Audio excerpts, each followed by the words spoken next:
thought I had a half cent here because it's about the size of a half cent, but turns out that this is a pin, because check it out. It's a pair of crossed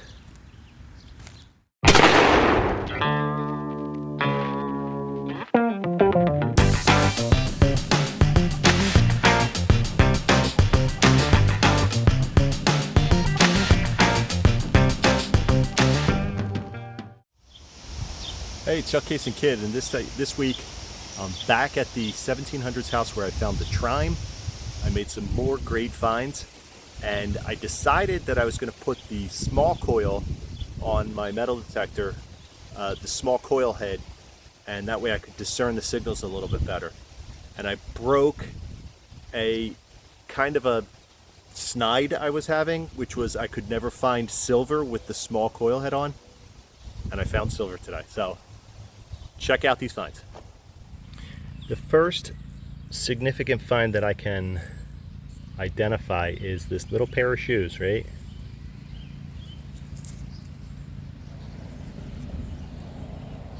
Little pair of shoes. So that's from a lead figure. I always find the figure with no shoes. This time I find the shoes with no figure. I have to take a look in the hole and see if I can find the rest of them. Or her. It's getting like a real sketchy signal. Dug into the hole. Came across this guy, but he's not metal. Although he might have had a wire in him at one time.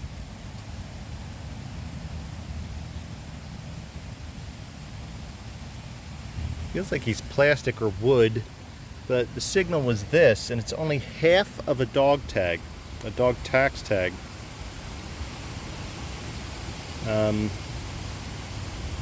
Delaware County, PA, 1947. That's cool. I only found half of it, and I've been searching in the hole and can't seem to find the other half, so I don't know, you would think I would have split it, but I'll keep looking. I was getting a good signal right here, right over here, but it kept getting burned out by a 58 signal that I was getting from here, so I'm going to figure I'll dig the 58 signal and then I'll tune in on this. 58 signal was really big. It's a old-timey flat iron, super heavy, probably cast iron, missing the handle, but first time I ever dug one of these, it came up as a 58 signal. That's gonna weigh down my pouch considerably. I'm right in the area where I found the trime from last week, or a couple weeks back. And I was getting like a 75 signal, sketchy, and thought I had a half cent here because it's about the size of a half cent, but turns out that this is a pin, because check it out. It's a pair of crossed rifles on it, and I think that's an infantry hat badge or lapel badge. I would guess probably World War I. But let me clean it up and I'll come back.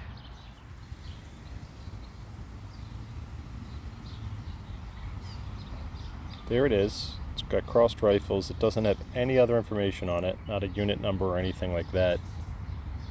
I am going to stick to it, my initial assessment, and say it's World War I, and that's an infantry lapel disc. So I think on one side they would have US, that lapel disc, and then this would designate that they were infantry, the crossed rifles. Silver. Let's see, Washington quarter. That was minted before 1965.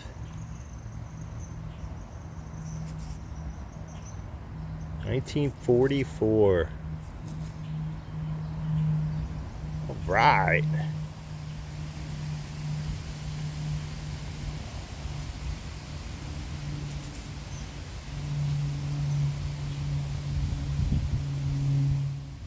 Same hole that I just got the quarter out of, I also got another little, the base and legs this time of a little figurine, like a little toy lead soldier or something, or maybe a cowboy. Or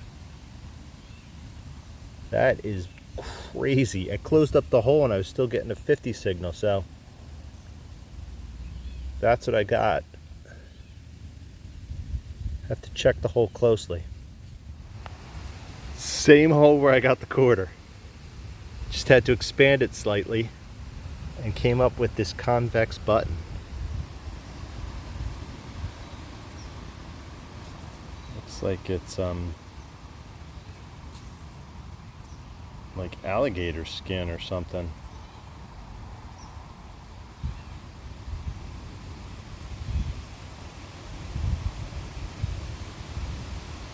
I don't know what's up with that, but it still does have, it's a one-piece button.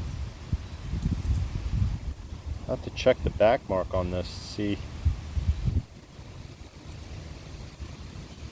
I have anything old, but I don't know why it would be in a hole with a silver quarter from 1944. So as I was saying, I put the small coil on. This is probably, I don't know, probably 10 inches, maybe 5 by 10, maybe. I don't know. I'll show it compared to the coil that I normally search with, but here's the comparison between the two coil heads that I normally use. Well, between the coil head that I normally use and the one that I currently have on there. So this is the one that I normally use is 8.5 by 11. So it's like a sheet of regular paper that you would put in your printer. That's the ground you cover with the coil head. Here's what I'm currently using.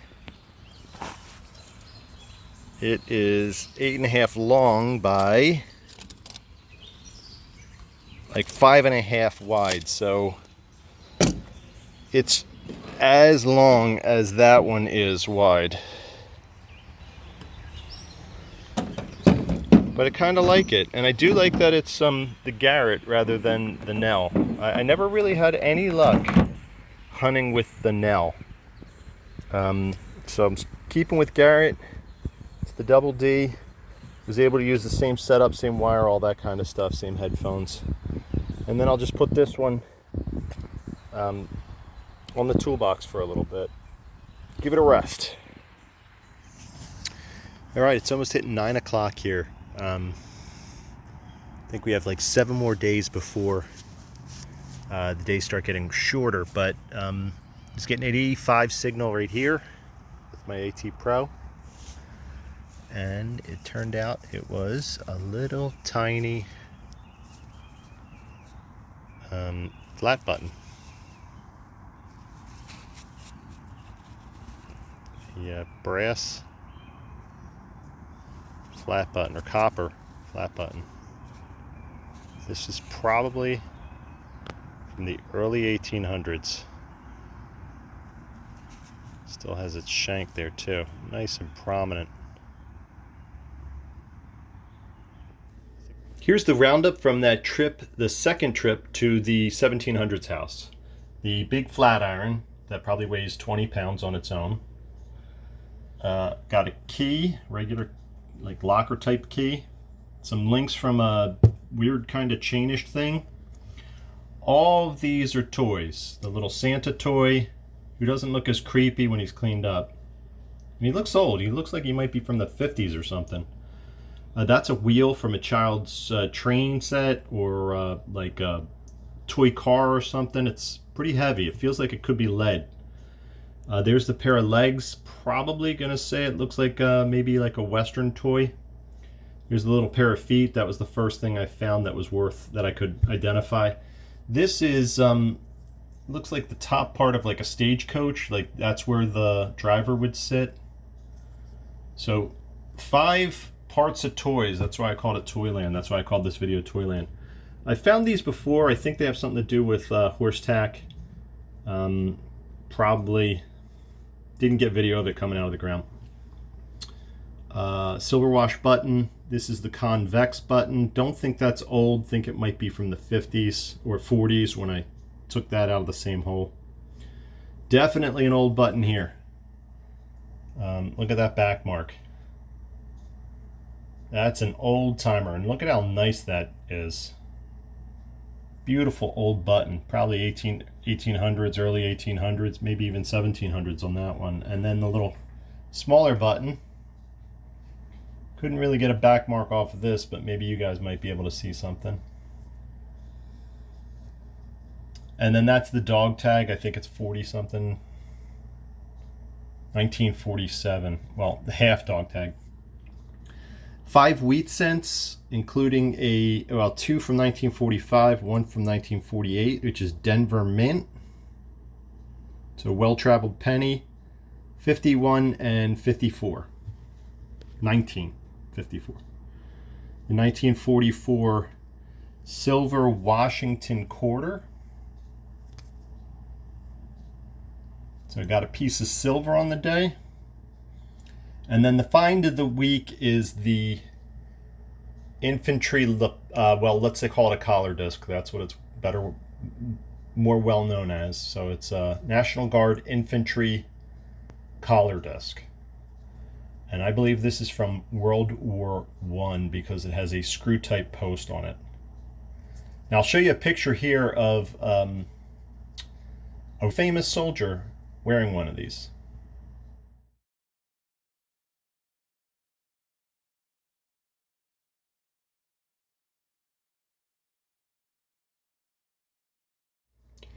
That's the roundup. Check back next week. New video next week. Go back here and find more silver.